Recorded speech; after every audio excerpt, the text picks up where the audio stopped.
शहर में दूसरे दिन भी घना कोहरा छाया रहा, जिससे वाहनों की रफ्तार पर ब्रेक लग गया। कोहरे के साथ चली सर्द हवाओं ने ठंड बढ़ा दी है।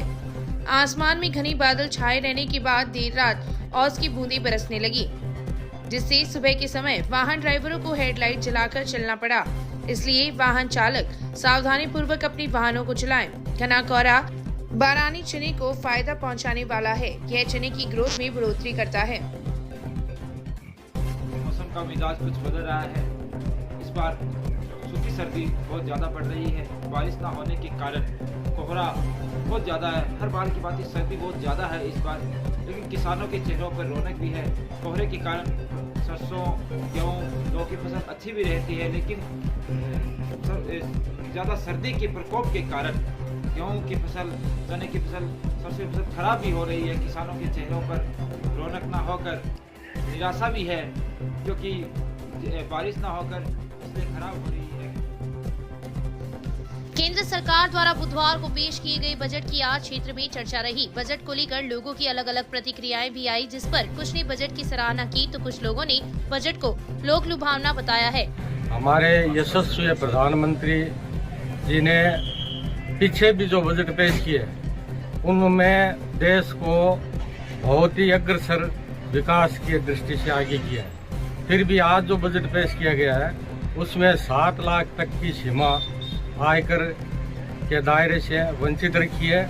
इससे काफ़ी लोगों को फायदा होगा और शोषित वंचित वर्ग जो है, उनके लिए कल्याणकारी योजनाएं घोषणा की है और पूरे समाज को छूने की चेष्टा की है।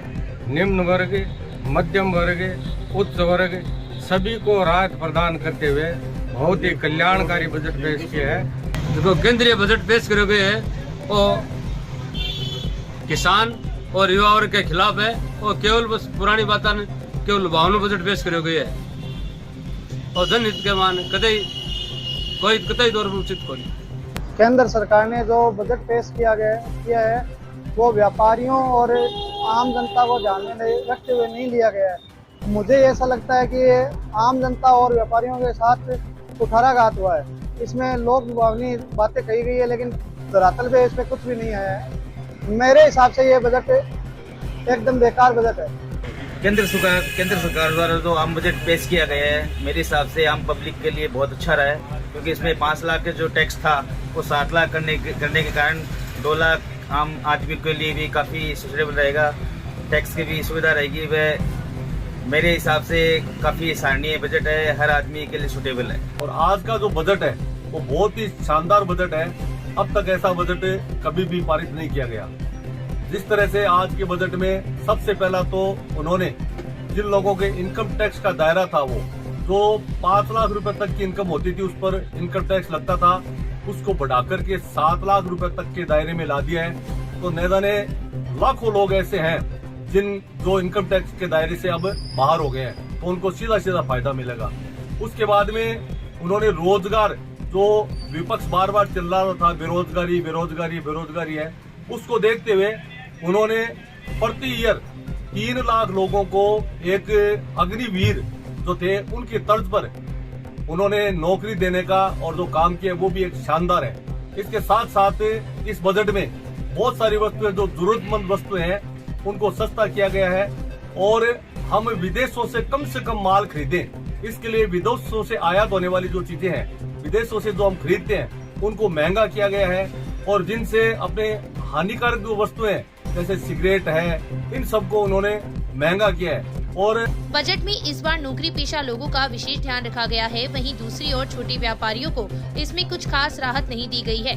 बढ़ती महंगाई के इस दौर में पेश किए गए बजट से आमजन को सीधा क्या लाभ मिलेगा, यह तो आने वाला समय ही बताएगा। लेकिन बजट को लेकर लोगों ने संतोष प्रकट किया है। विधायक अभिनेश महर्षि ने राजस्थान विधानसभा के बजट सत्र में राज्यपाल के अभिभाषण पर चर्चा के दौरान बोलते हुए राज्य सरकार के पिछले 4 सालों की बजट घोषणाओं का 30% काम भी धरातल पर नहीं हुआ है।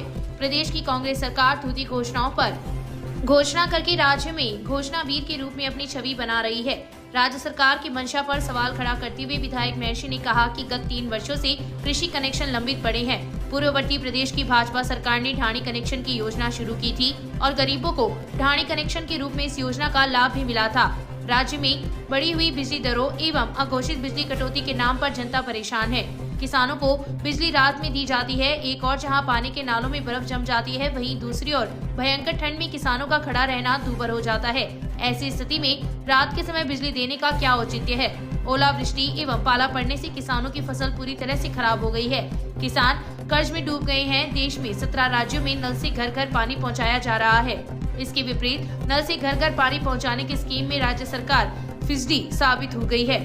इस दौरान विधायक महर्षि ने रतनगढ़ को जिला बनाने, राजदेसर को तहसील बनाने एवं शहर के जिला अस्पताल में डॉक्टरों की नियुक्ति की भी मांग की। साथ ही शहर के रिको औद्योगिक क्षेत्र में ग्रोथ सेंटर बनाने, विधानसभा क्षेत्र की पीएससी सीएससी में डॉक्टर लगाने, स्कूल व कॉलेज में व्याख्याता लगवाने, बिजली, पानी, शिक्षा, चिकित्सा एवं सड़क जैसी मूलभूत सुविधाओं को उपलब्ध करवाने की मांग की है। विधानसभा में जो विधायक ने क्षेत्र के मुद्दे उठाए हमारे अविनेश जी महर्षि ने, उसके लिए उनको बहुत बहुत साधुवाद। और जो भी कार्य हैं वो तुरंत विधानसभा में अगर सत्ता पक्ष करवाता है तो उनकी बहुत बहुत मेहरबानी होगी। आमजन को इससे लाभ मिलेगा और बहुत फायदा होगा। श्री खांडल विप्र सेवा संस्थान एवं श्री मंगलदत्त विद्यालय के संयुक्त तत्वाधान में श्री मंगल महोत्सव समारोह का आयोजन बुधवार को हुआ। मंगल भवन में आयोजित कार्यक्रम को समिति के संरक्षक एवं पूर्व मंत्री राजकुमार इनवा ने अपना सानिध्य प्रदान किया। अतिरिक्त पुलिस अधीक्षक गिरधारी लाल माटोलिया की अध्यक्षता में हुए कार्यक्रम के मुख्य अतिथि राजस्थान कर्मचारी चयन बोर्ड के अध्यक्ष हरिप्रसाद रूंतला, विशिष्ट अतिथि आरएएस खुशबू बाठोलिया, बार संघ के अध्यक्ष एडवोकेट देवेंद्र छोटिया, समाज सेवी बनवारी लाल बील, शिक्षाविद यशोदा माटोलिया मंचस्थ अतिथि थे। मंगल महाराज की पादुका पूजन से शुरू हुए कार्यक्रम में संस्थान के मंत्री उपेंद्र छोटिया ने आगंतुकों का शाब्दिक स्वागत किया। प्रेम कुमार रूंतला ने मंगल महाराज के जीवन पर प्रकाश डाला। समारोह में कक्षा 10 व 12 बोर्ड की परीक्षाओं में उत्कृष्ट प्रदर्शन करने वाले 40 मेधावियों, नवनियुक्त कर्मचारी एवं सीए बनने वाले 11 प्रतिभाओं, 3 विशिष्ट जनों के सम्मान के साथ साथ 55 लोगों का सम्मान किया गया। इस दौरान संस्थान के पदाधिकारियों ने पूर्व मंत्री निर्मा को अभिनंदन पत्र भेंट कर विशेष सम्मान किया। अभिनंदन पत्र का वाचन ओम मंगलहारा ने किया। समारोह में मंगलदत्त स्कूल के विद्यार्थियों ने सांस्कृतिक कार्यक्रमों की प्रस्तुतियां दी। संस्थान के अध्यक्ष बद्री प्रसाद बंसिया ने आगंतुकों का आभार प्रकट किया। कार्यकारिणी सदस्य पवन माटोलिया ने बताया कि समारोह में स्वास्थ्य कर्मी पवन माटोलिया ने 1 लाख, भंवरलाल जोशी ने 1 लाख, रामोतार मंगलहारा ने 51,000, कन्हैयालाल मंगलहारा ने 51,000 एवं भंवरलाल देवानंद चोटिया ने 11,000 रुपए का आर्थिक सहयोग समाज को प्रदान किया है। कार्यक्रम का संचालन अमित मंगलहारा ने किया। शहर ब्लॉक कांग्रेस कमेटी के तत्वाधान में बुधवार को हाथ से हाथ जोड़ो अभियान को लेकर वार्ड संख्या 39, 43 एवं 44 में सभा का आयोजन किया गया। पीसी सदस्य पूसाराम गोदारा व ब्लॉक कांग्रेस कमेटी के अध्यक्ष तरुण चाकलान के सानिध्य में हुई सभा में गोदारा ने कहा कि भाजपा ने भाई को भाई से लड़ाने का काम किया है। केंद्र सरकार उद्योगपतियों के चंगुल में फंसकर रह गई है। सभा को पूर्व प्रधान गिरधारी लाल बांगड़वा, कांग्रेस नेता अरविंद चाकलान, रामवीर सिंह रायका, पार्षद मुख्तार अहमद, पंडित महेश चंद्र पुरोहित, देवकी नंदन पुजारी ने भी संबोधित किया। इस मौके पर लोगों ने डोर टू डोर जनसंपर्क कर प्रदेश की कांग्रेस सरकार के 4 साल की उपलब्धियों से लोगों को रूबरू करवाया।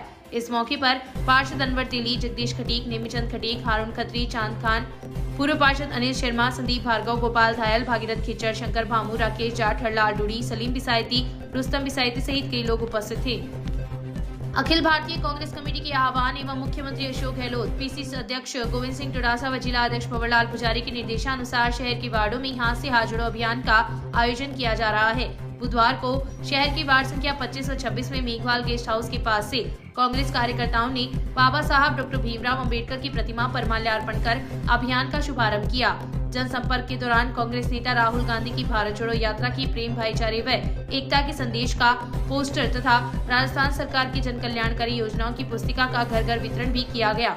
इस दौरान पीसी सदस्य इंद्राज खिच्चर व कांग्रेस नेता रमेश चंद्र इंदौरिया ने भी संबोधित किया। इस अवसर पर जिला महामंत्री रामनारायण व्यास, कल्याण सिंह शेखावत, सुरेंद्र हुड्डा, हनुमानाराम मेघवाल, अनिल सेयोता, भंवरलाल जसैल, फकीरचंद दानोदिया, पूर्व सरपंच धन्नाराम मेघवाल, बीरबल प्रजापत, कुतुबुद्दीन पठान, सुभान खान, जाकिर हुसैन, महबूब सिक्का, आसिफ कुरैशी, तेजाराम मेम, लियाकत काजी, सावंताराम, सोहेल सहित कई लोग उपस्थित थे। शुद्ध के लिए युद्ध अभियान के अंतर्गत खाद्य सुरक्षा टीम ने बुधवार को 2 नमूने लिए तथा 40 किलो पुराना खाद्य तेल व 20 किलो मिठाई नष्ट करवाई है। सीएमएचओ डॉक्टर मनोज शर्मा ने बताया कि खाद्य सुरक्षा अधिकारी फूल सिंह बाजिया व विनोद धारवान की टीम ने मिठाई की एक दुकान से मिल केक व मावा के नमूने लिए हैं। एक दुकान से 40 किलो पुराना खाद्य तेल तथा 20 किलोग्राम दूषित मिठाई मौके पर ही नष्ट करवाई गई तथा मिष्ठान भंडार के संचालक को शुद्ध व ताजा मिठाई बेचने के लिए पाबंद किया गया। उक्त दुकान से लिए गए मिठाई व मावे के नमूने जांच के लिए जयपुर भेजे हैं। पटियाला की राजकीय उच्च माध्यमिक स्कूल में बुधवार को बैंक ऑफ बड़ौदा की सौजन्य से कक्षा 10, 11 व 12 के विद्यार्थियों को शब्दकोश पुस्तिका प्रदान की गई है। इस दौरान बैंक के शाखा प्रबंधक संजय कुमार बरवर ने कहा कि शब्दकोश विद्यार्थियों के अध्ययन में लाभदायक साबित होगी। सहायक शाखा प्रबंधक रमनदीप कौर ने बताया कि ये शब्दकोश विद्यार्थियों की शब्दावली बढ़ाने में उपयोगी साबित होगी। संस्था प्रधान आनंद प्रकाश सारण ने आगंतुकों का आभार प्रकट किया। इस अवसर पर मदन लाल कुलहरी, हेमराज कुमावत, कमलेश कुमार, सूर्याराम, गोपाल सुद, विश्वनाथ, महेशचंद्र शर्मा सहित कई लोग उपस्थित थे। कार्यक्रम का संचालन कैलाश चंद्र शर्मा ने किया। मेगा हाईवे पर बाइक व बस की भिड़ंत में बाइक पर सवार एक महिला सहित 2 जन घायल हो गए। घायलों को रतनगढ़ के जिला अस्पताल में भर्ती करवाया गया, जहां पर महिला को गंभीर चोट आने पर उसे बीकानेर रेफर किया गया है। सूचना पर रतनगढ़ पुलिस भी जिला अस्पताल पहुंची तथा घटना की जानकारी ली। प्राप्त जानकारी के अनुसार रतनगढ़ की गांव पड़िहारा निवासी धापू देवी गांव के ही युवक नारायण जाट के साथ मंदिर जाकर वापस अपने घर आ रही थी कि मेगा हाईवे पर बुधवाली फाटा के पास पीछे से आ रही एक निजी बस ने बाइक को टक्कर मार दी, जिससे धापू देवी व नारायण अनियंत्रित होकर बाइक से नीचे गिर गए।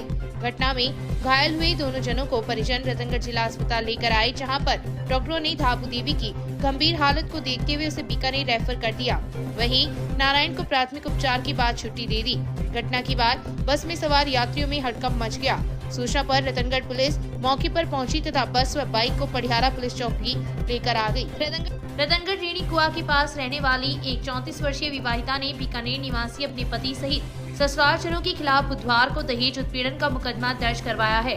पुलिस ने बताया कि रेणी कुआ के पास रहने वाली 34 वर्षीय विवाहिता ने पुलिस को रिपोर्ट दी, जिसमें उल्लेख किया गया है कि उसकी शादी 7 दिसंबर 2010 को बीकानेर निवासी युवक के साथ हुई थी। शादी में पीहर पक्ष के लोगों ने अपनी हैसियत से बढ़कर दहेज दिया था, लेकिन शादी में दिए गए दहेज के सामान से ससुरालजन खुश नहीं हुए तथा उस पर और दहेज लाने का दबाव बनाया गया। पति, ससुर, सास, देवर ने उसे दहेज के लिए प्रताड़ित किया तथा मारपीट कर घर से निकाल दिया और स्त्री धन हड़प लिया। पुलिस ने मुकदमा दर्ज कर जाँच प्रारंभ कर दी है। 2 किशोरियों ने भूलवश जहर का सेवन कर लिया, जिससे दोनों की तबीयत बिगड़ गई। परिजन दोनों को जिला अस्पताल लेकर आए, जहां पर डॉक्टरों ने प्राथमिक उपचार के बाद दोनों को हायर सेंटर रेफर कर दिया। सूचना पर रतनगढ़ पुलिस भी जिला अस्पताल पहुंची तथा घटना की जानकारी ली। एएसआई राजेंद्र सिंह ने बताया कि रतनगढ़ के गांव जिगड़िया पिकान निवासी 14 वर्षीय छगना घर पर साफ सफाई का कार्य कर रही थी। इसी दौरान उसने भूलवश जहर का सेवन कर लिया, जिससे उसकी तबीयत बिगड़ गई। परिजन उसे राजादेसर अस्पताल लेकर आए, जहां पर उसके स्वास्थ्य में सुधार नहीं होने पर उसे रतनगढ़ जिला अस्पताल लेकर आ गए। वहीं रतनगढ़ तहसील के गांव परसनेऊ निवासी 17 वर्षीय माया ने भी भूलवश जहरीले पदार्थ का सेवन कर लिया, जिससे उसकी तबीयत बिगड़ गई। परिजन उसे बेहोशी की हालत में जिला अस्पताल लेकर आए, जहां पर डॉक्टरों ने दोनों को प्राथमिक उपचार के बाद बीकानेर रेफर कर दिया। सूचना पर अस्पताल पहुंची पुलिस ने घटना की जानकारी ली। घटना के बाद अस्पताल में लोगों की भीड़ लग गई।